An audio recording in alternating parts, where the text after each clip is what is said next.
Welcome to the Mountain Man Chronicles.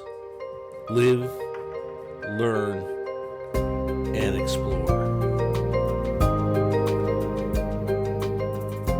We've all joined from all over North Dakota and South Dakota to come meet here at Fort Lincoln, where we're going to start the Custar Trail, much like Custer did way back when. Follow the trail all the way through to Little Bighorn.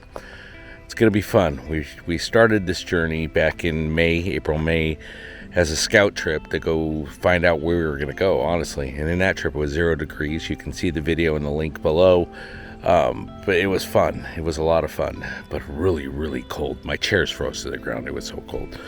Hopefully not going to get that cold today. We're expecting rain and maybe some mud, so we may have to make a few detours to go through this, but it should be an epic journey. Good place to meet up at Fort Abraham Lincoln Park. Really, really nice campground. Not a big campground guy, but for campground goes, this has been pretty good. It's going to be an epic journey over the next 4 days. Hope you enjoy it. Joining us today is Tim, his Gladiator, and his new hiker trailer. Of course, we have our Jeep and our Mission Overland.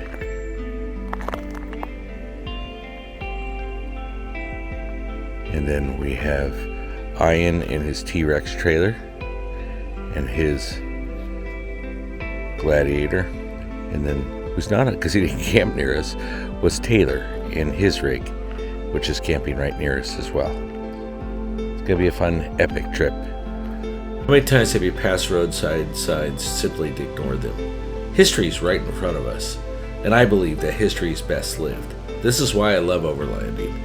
It provides an avenue where I can combine exploration and history. As I mentioned on this trip, we completed a journey that started last May. Like that trip, we followed the trail to learn about Custar's experience firsthand. As we walk around Fort Lincoln, I'm reminded of how hard it must have been to be a foot soldier in the plains of the 1800s, and the difference between leadership's opulence, as you see here at Custar's house, and the basic barracks that the soldiers had. This journey into the past taught me many lessons. Some of them were bittersweet to taste.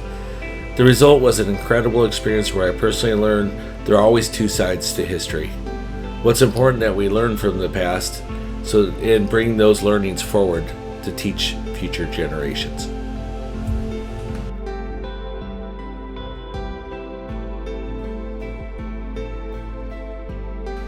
As we leave Fort Lincoln, we start off on our journey to go visit some oddities within North Dakota. We are going to go see the Enchanted Highway, which I have a video on, and then also some of the other oddities. A very large cow, Fort Sourkraut, believe it or not, which has a unique story that I'll tell during it. So, the next part of this adventure is just seeing some oddities as we start on the Custar Trail. Somebody once told me sometimes you gotta stop and look at the roses along the trail. Those roses to me are like these little oddities that are out in the middle of nowhere. Salem Sioux is a great one. It's like a huge old cow up on a hill. It's just interesting to see. It's like one of those things that's very unique, kind of cool. There's all kinds of these little things around the way. This picture here is us and our crew just posing for a shot. Hope you like Salem Sioux. Salem Sioux was cool to see. Next stop, we're in search of Fort Sourkraut. Second time we searched for this place.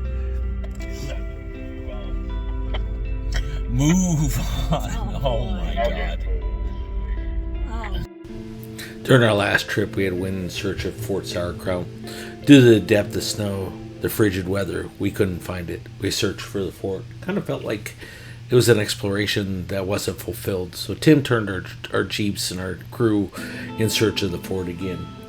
The history of Fort Sourkraut is in the 1890s, a telegraph message went out to warn the pioneers. Some scouts thought they saw some Indians out on the plains, and basically hostile Sioux had escaped the Standing Rock reservations and were fleeing towards Canada, but on their way they were pleading and pillaging towns.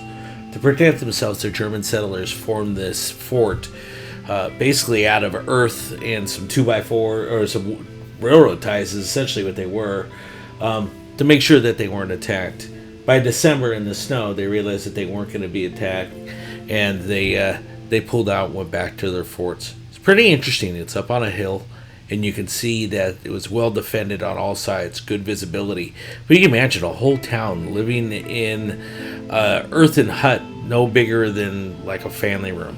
It's pretty interesting.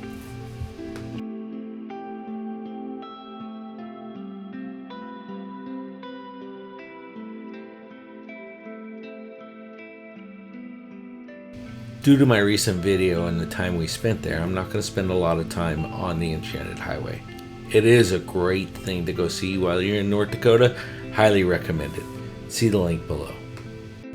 The day was wearing on, and we still had a lot of sight to see, including one more oddity of Mary made out of car parts, essentially junk car parts that were crushed and formed into a statue, which will be seen here in a second. Then we were going to head into a rock where Custer carved his name, one of the sites we've seen before, but it's very interesting to see. One of the things I love about this journey was the views and the colors and the time of the year, made for a beautiful trip. Finally, after some time of seeing some oddities, we were time to hit some two-track trail, basically cutting a path through where we were over to another spot.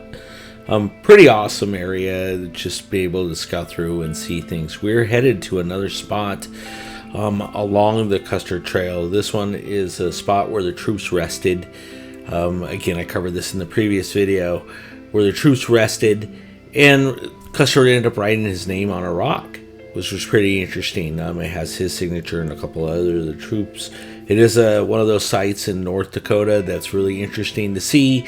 The trail there was epic. Tim took us on kind of an overland route, which was great. Finally off of gravel onto some a little bit harder, muddy, but harder trails. Nothing too hard.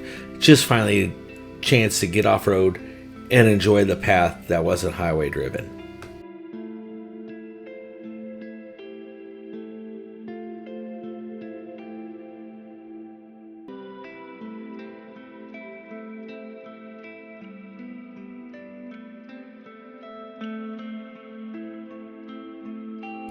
As the first day is coming to an end, we've seen Fort Lincoln, some oddities, several little spots on the Custar Trail.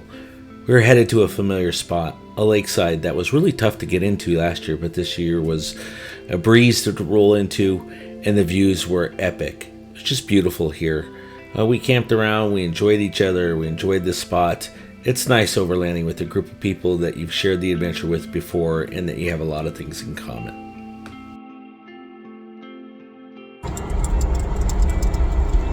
Fort Lincoln. Now we're heading along the trail that Custer took.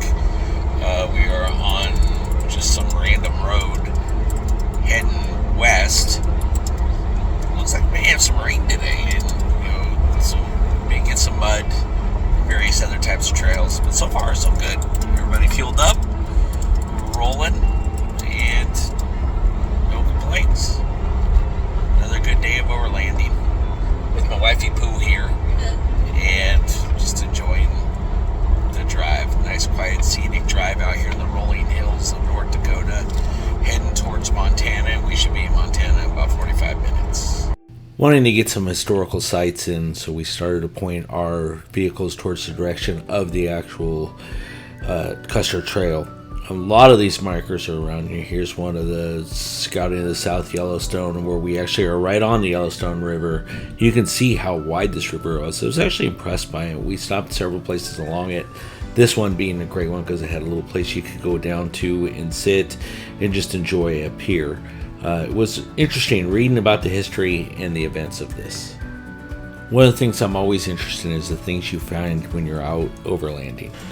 In this case, we were able to find an old church and then a beautiful abbey.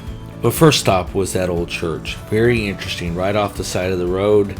It is very beautiful. I actually put the GPS coordinates in here below, so I rarely do that, but this was such a unique find along the way. It's basically an abandoned church. It's out in the plains.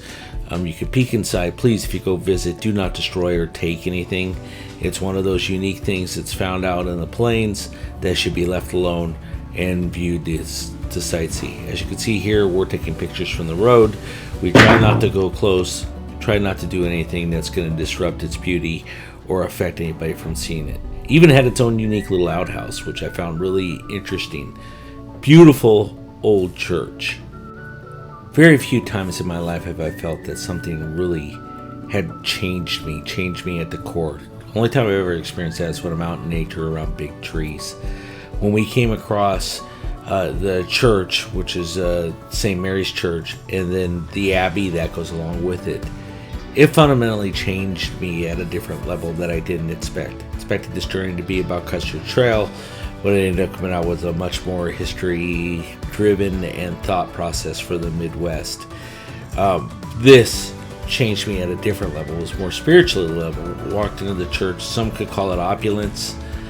I found beauty in it. We walked into the abbey, went into the visitor center, and they welcomed us. Said, "Come on in, look around." We thought we were just going to see stained glass. Little did we know that we were going to see beautiful statues. Yes, the stained glass is beautiful. The altar was beautiful. Standing in front of where the partitioners stand in this area remind me of churches I've been in Europe.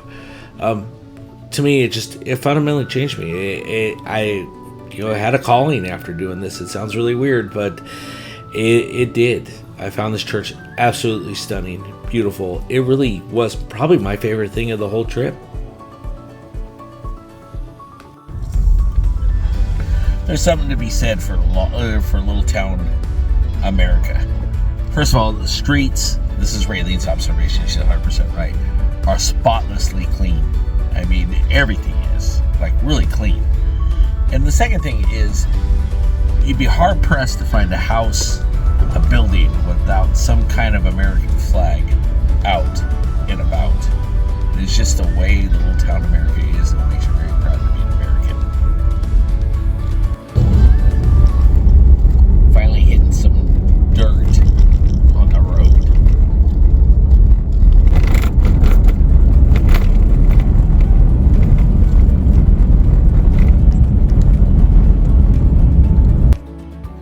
Following the road tour through Montana was fun because each one of the stops had signs that you could observe different things. You can go in and see history, which made it really interesting because it was educational.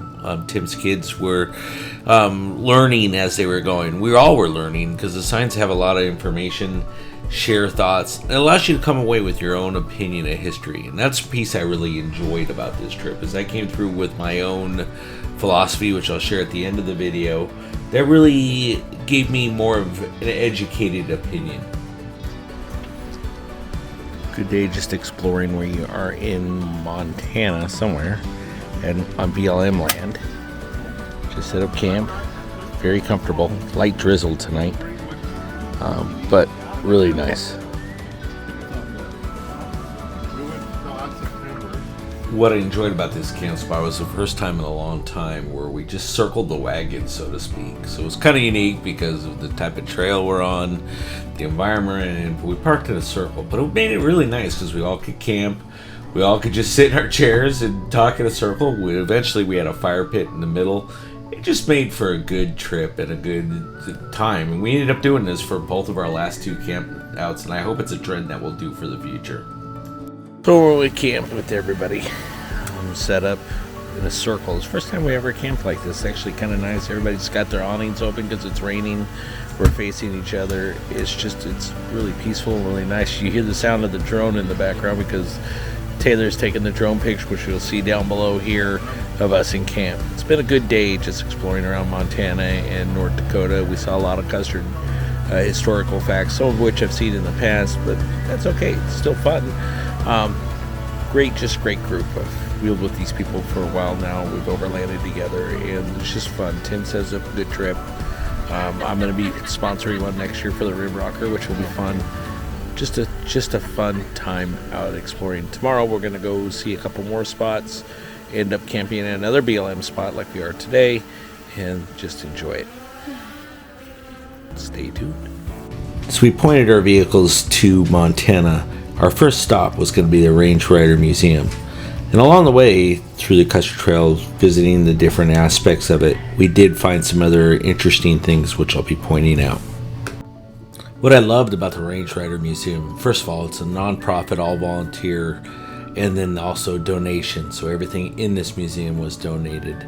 The buildings are set up like an old town, but their museum had quite the collection of everything from animal heads to old antiques, oddities, bolo hats.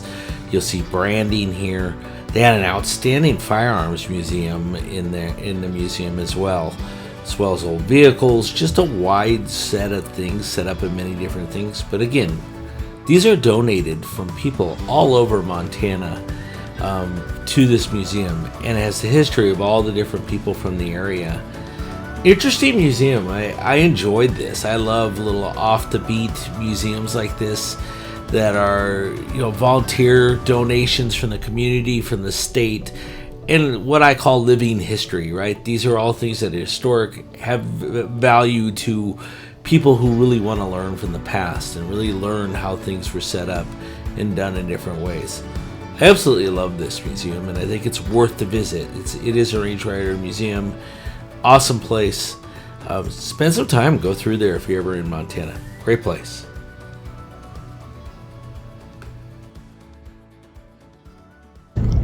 Out exploring Montana. Woke up this morning, we went to the museum in, what was the name of town? Riders Range. Range Riders Museum. It was interesting. A lot of various things from people out here on the plains. Some of the old forts. Pretty cool. One of the local museums. Now we're headed more towards the battlefields out in the middle of the plains of Wyoming, Montana, and just kind of meandering on a single tractor road, just cruising along. All of us are over out in the prairie doing what we do. Today was all about visiting the different road markers and signs and learning about the history of both the Mountain Men, Custer's Trail, following it through to the adventure they have. What I didn't realize is starting at Fort Lincoln and going all the way over to Little Bighorn was 411 miles. You just think about the endeavor of troops going through and venturing through that to achieve that goal.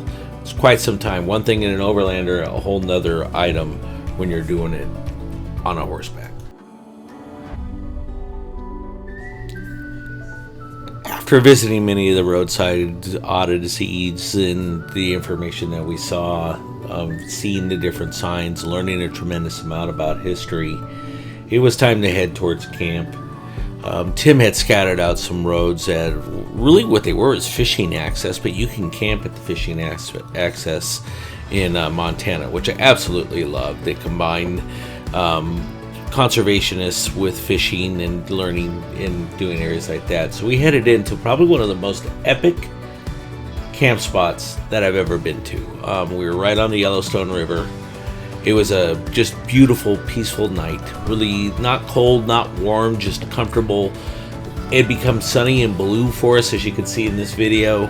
So that was nice. Just everything about this camp spot really kind of spoke to me about what overlanding's about. Again, we circled the wagons, camped in a circle, had a nice campfire in the middle. Later that night, Tim played cards with his kids, which was actually a lot of fun to watch. I really enjoyed that. He has a great family. They just all get along, and like any family, I think they're really bonded well, and I enjoy seeing families interact like that. Our camp spot itself was in the middle of the trees. It's just beautiful. The sun, like I said, went down over it, and you'll see tomorrow morning just the epic views we had before going to the park. Honestly, I could have stayed here for like 2 or 3 days. It was just outstanding. Right on the river. Just beautiful. Went for some quiet walks. The pictures here just don't do it justice. I really enjoyed this part of the park, and I hope you enjoy this little snippets of video, just the beauty of this area and what Montana's about.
final day of a trip is always bittersweet to me, knowing something's coming to an end.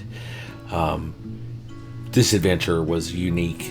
A lot of different things, emotional, physical, just soul touching. But I think this piece at the end really just spoke to me the most. The fog over the river. You can see an otter crossing the river right here into the fog. Just the morning, I had to pull Raylene away from, she was cooking breakfast, and just come sit by the river with me, because it was one of those spots where it just, what nature is to me, right? It means so many different things. The trees, the forest, the beauty of this, just the fog on the river, and the river just being so silent, the sun coming up, the colors in the sky. The pictures don't do this justice. I don't think anything would do it justice unless you were sitting on the shore, watching the fog, just enjoying it. It was a great way to start my morning. I had a coffee in one hand, a camera in the other hand, and I was speechless. That's all I could say is I was speechless over this. Enjoy it.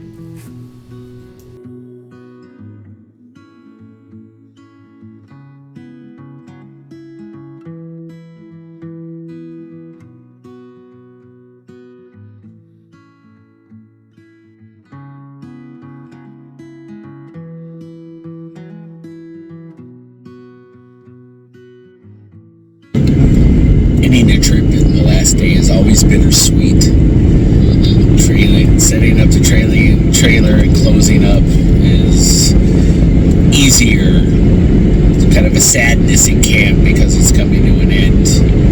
And although you're going to explore the last day, we're going to Custar battlefield today, but we know after that, got to go back and do the W thing. Make sure the house is clean and all the other stuff that you have to do. And then, of course, then there's the whole thing about having to clean up the trailer, clean off all the mud, get all that all clean, get the inside all straightened up. Especially I have a trip coming up in another 2 weeks that we're going to go to. Oh, it's a week? Well, it's not this weekend, it was a following weekend, so it's just this weekend we have to clean the mud off. Yeah, so 2 weeks. Yeah, so 2 weeks, got to clean the trailer and get that all cleaned up, and just bittersweet. Due to the regulations and our government's overstepping of the boundaries, I'm not allowed to show video or pictures of a national park, or that includes the Custar battlefield or Little Bighorn. So instead I have the picture here. What I will tell you is it's a very sombering place, one where history made itself. It touched me in many ways. It truly told me that war has no winners. And the person that went to work can tell the stories, but I can tell you the story that I learned, and my takeaway from this whole experience is we had soldiers with a lot of arrogance that thought the Native Americans were ignorant, didn't know how to fight, and they learned a lesson at Little Bighorn. History can teach us different lessons. These lessons come in many forms. This trip, lessons were learned. Main lesson for me is war wasn't necessary, but progress is. No matter how you look at it, this was a dark period in our history, and the world didn't really change for both sides. In my opinion, the loser was society. My takeaway from the trip was we must learn from these stories of the past, so not to repeat them. I found through this journey, I grew spiritually, I grew through knowledge, and I'm a better person for it. I enjoyed it and look forward to it, and this is why I overland.